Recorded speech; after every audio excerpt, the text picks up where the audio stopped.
আরে রোশনি ওই নতুন মেয়েটার সাথে। আরে সাকিনা কি হয়েছে তোমার, শরীর ঠিক আছে তো? আরে এভাবে কান্না করো না, কিছু তো বলো কি হয়েছে। টিনা দেখো না রোশনি ওর হেয়ার ক্লিপ খুশিকে দিয়েছে। আরে পাগলেতে কান্না করার কি আছে। ইয়ার এই হেয়ার ক্লিপ তো আমারও খুব পছন্দ ছিল, কিন্তু ও তো আমাকে কখনো দেয়নি। আচ্ছা তোমার এই হেয়ার ক্লিপ চাই, দাঁড়াও আমি এক্ষুনি তোমার জন্য নিয়ে আসছি। বন্ধুরা টিনাকে কিভাবে বুঝাই কান্না হেয়ার ক্লিপের জন্য করছি না। সাকিনা আমি তোমার জন্য নিজের হাতে কেক বানিয়ে এনেছি, খেয়ে বলো কেমন হয়েছে। আমার মায়ের রেসিপি এটা। তোমার মা কি রান্না করা পছন্দ করে? হ্যাঁ ইয়ার খুব পছন্দ করে। এর মানে তো তুমি যখনই গ্রামে যাবে কিছু না কিছু আমার জন্য বানিয়ে আনবে।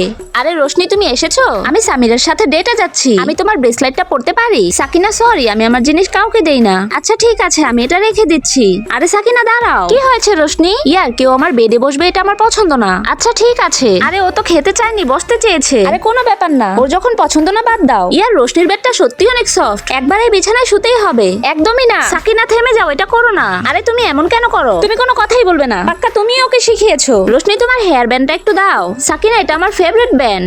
আচ্ছা তাহলে তোমার হেয়ার ক্লিপটা দাও। সাকিনা আমার কোনো জিনিস আমি কাউকে দেই না। আচ্ছা আমার কাজ আছে আমি আসছি। এরপর আস্তে আস্তে রোশনির ব্যবহার আমার অদ্ভুত লাগতে শুরু করলো। এরপর একদিন আমাদের নতুন রুমমেট আসে। আরে আরে দাঁড়াও খুশি, রোশনির বেডে কেউ বসে না। ও সরি আমি জানতাম না। আচ্ছা চলো সবাই প্যাকেট নুডলস খাই। না ইয়ার এখানে এগুলো কেউ খায় না, রোশনির এসব পছন্দ না। কি বলছো এসব? সাকিনা আমার সাথে শপিং এ যাবে? হ্যাঁ টিনা চলো। এই নাও সাকিনা তোমার হেয়ার ক্লিপ, এটাই চেয়েছিলে না তুমি?